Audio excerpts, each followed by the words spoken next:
ఇప్పుడు రేవంత్ రెడ్డి గారు వచ్చేసి రీసెంట్ గా ఆటోలు అనేసి ఎక్కువైపోతున్నాయి, హైదరాబాద్ లో పొల్యూషన్ ఎక్కువైపోతుంది, బ్యాన్ చేస్తా అంటున్నారు. దానికి మీరేమంటారు? ఆటోలు ఇలా లేవు సార్, ఇలా ఆటోలు లేవు. ముందు నుంచి ఆటోలు ఉన్నాయి. ఈ కార్లు, ఈ పెద్ద పెద్ద కార్లు పెట్టి అంతా ట్రాఫిక్ జామ్ చేశారు. ఆ సైకిల్ మోటార్లు ఎక్కువ అయిపోయినాయి, బ్యాగులు చాలా ఎక్కువ, 10,000 బ్యాగులు ఇస్తారు. ఆటోలు 5 లక్షల ఆటోలు ఉన్నాయి.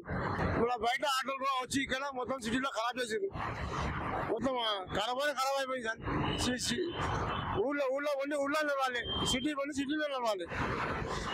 ముందు మాకు ర్యాపిడో ఎవరో బంద్ చేయాలి సార్, చెప్తే మా కరవా మాకు ఉంటుంది.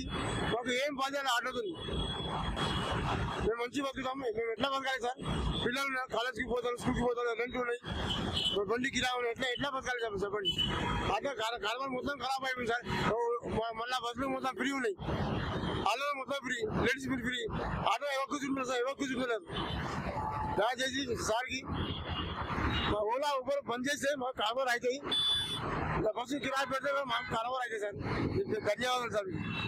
ఇప్పుడు ఆటోలు బంద్ చేయడం వల్ల మీ ఆటో వల్ల జీవనోపాధి ఎలా ఉంది ప్రెసెంట్ ఇప్పుడున్న సిచ్యువేషన్స్ లో? ఇప్పుడు ఆటో బంద్ చేస్తాయి, ఎట్లా బతుకుంటాయి? 1000 మంది బతుకుతున్నారు ఆటోలో, లక్షల మంది బతుకుతున్నారు ఆటోలో. ఆటో బంద్ చేస్తే ఎట్లా బతకాలి సార్?